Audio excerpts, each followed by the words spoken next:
The Alberta government has introduced a new bill that, if passed, could mean harsh fines and even jail time for protesters who are blocking what they call critical infrastructure. The first bill of the province's spring session is being shepherded by the Justice Minister, Doug Schweitzer. He joins me now from Alberta. Minister Schweitzer, great to have you here. The Critical Infrastructure Defence Act. Who is that aimed at exactly? What's the point of this? You know what, the big thing here is that we want to make sure we send a clear signal that to these radical folks that want to block our critical infrastructure, not now, not ever in the province of Alberta will that be tolerated. We want to send a clear signal that every single day one of these blockades or illegal protests went on, you would face additional fines and potential jail time for taking this type of activity. It simply will not be tolerated in the province of Alberta. The key thing is, what is critical infrastructure? Because the law here will be interested in how broadly you define that. What qualifies as critical infrastructure? We've put forth a very broad definition to include things like highways, roads, bridges, railway, telecommunications infrastructure, as well as oil and gas infrastructure. Okay, so walk me through what happens. I mean, you and I both know the Charter protects people for the right of freedom of expression. The Charter of Rights protects public assembly. So what happens if there's a protest on a road? What happens then with this new law?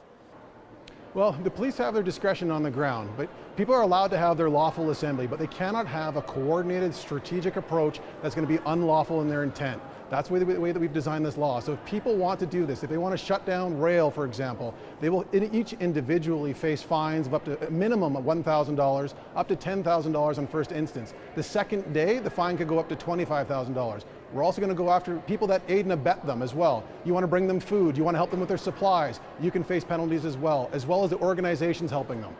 Really? Doesn't this run counter? Are you concerned that this will violate the Charter for the lawful right of assembly, the lawful right to assemble in public space, the lawful right to express yourself and freedom of expression? No, you can come here to the legislature grounds. You want to come and protest, you want to come and have your voice heard. Lawful assembly is still preserved under the Charter. This is unlawful activity. We want to make sure we send a clear signal under our provincial jurisdiction in the province of Alberta. This just simply will not be tolerated, not now, not ever. I understand that, but again, I just want to try to calibrate what you're saying. The Charter of Rights is specific.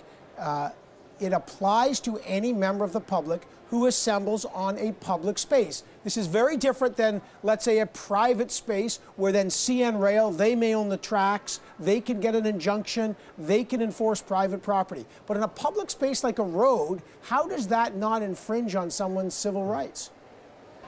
You know what, their civil rights. They can come and stand on the side of the road if they want. They can stand on the side of the railroad tracks if they want. They can come in a park. They can come to the legislature grounds and protest. We're not infringing on their right to have their voice heard. What we're saying here is you cannot interfere with the economic livelihood of Albertans. And I would actually encourage justice ministers from coast to coast to look at our Bill 1 here in the province of Alberta and adopt it as quickly as possible in your various legislatures across this country. And I call on the federal government as well, Bill Blair, Minister Lametti as well, to make sure you bring in criminal code changes to help clarify this. Our law enforcement officials need that clarity to make sure we don't have this going on long term. Well, you've just talking about my next question. Isn't this a federal jurisdiction? This is the criminal code. Are you overstepping provincial boundaries and getting into federal criminal code stuff?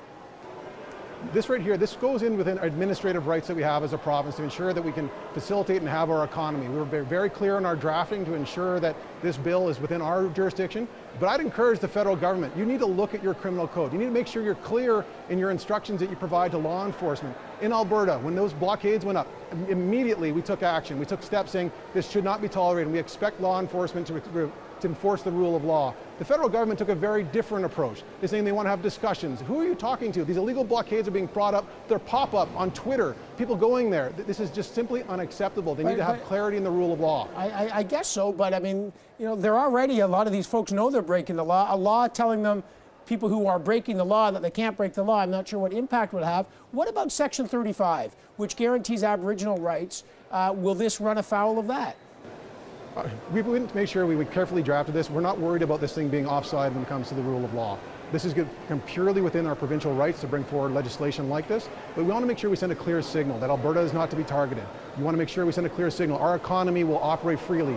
People have a right to work. People have a right to provide for their families. People do not have a right to interfere in the strategic cross-country try of these environmental extremists. They simply do not have the right to do this. We're taking decisive action in Alberta. Aren't you worried about the application here? I mean, this is the key. What if someone says this, we're going to designate this for universities, for public school parking lots? How widely can this thing be applied? That will be the test. We're being very careful in our definition of this to make sure that people still have the right for free assembly.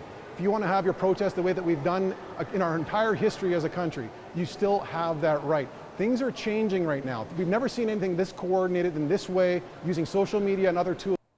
We need to make sure our laws reflect the times. Our justice system is designed for 2 decades ago. It's not designed for today. And Alberta is taking action now, and we want the rest of the country to act as well. Although to be fair, the right to protest hasn't changed, maybe how they organize it. Let me just quickly move to the Alberta Court of Appeal, sir. This week sided with your government, agreeing that the carbon tax, the federal carbon tax, is unconstitutional because it moves into provincial jurisdiction.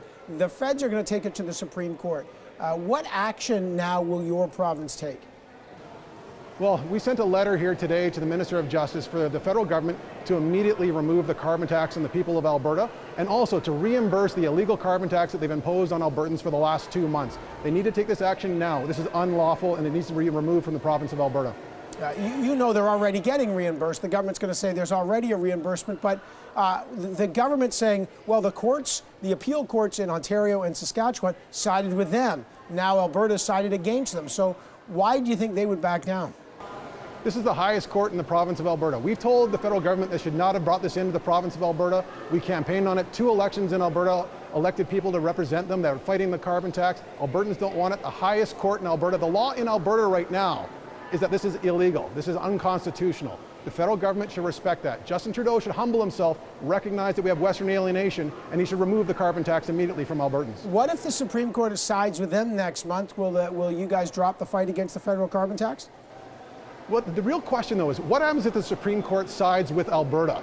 What does the federal government do in that situation? Right now, they have real governance questions to ask themselves. They have real governance questions to ask themselves. When you, as a board of governors, you perpetuate an unlawful act, you could potentially face personal liability. What is that federal cabinet doing right now with an unlawful act? The highest court in Alberta said that this is unlawful. They're now willingly imposing an illegal act on the people of Alberta. They should take that into consideration. They might want to talk to their insurer as well.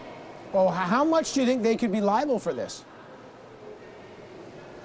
They all could be potentially personally liable. They might want to talk to their insurer. Basic principles of governance. And once you know that something could be unlawful, you should make sure that you remove that immediately. Right now in Alberta, this is unlawful. They should make sure that they remove it right now. That's interesting. They say they're not going to do it. They're going to wait for the Supreme Court next month. Justice Minister for Alberta, Doug Schweitzer, sir, great to have you on the program. I appreciate it. Thank you so much.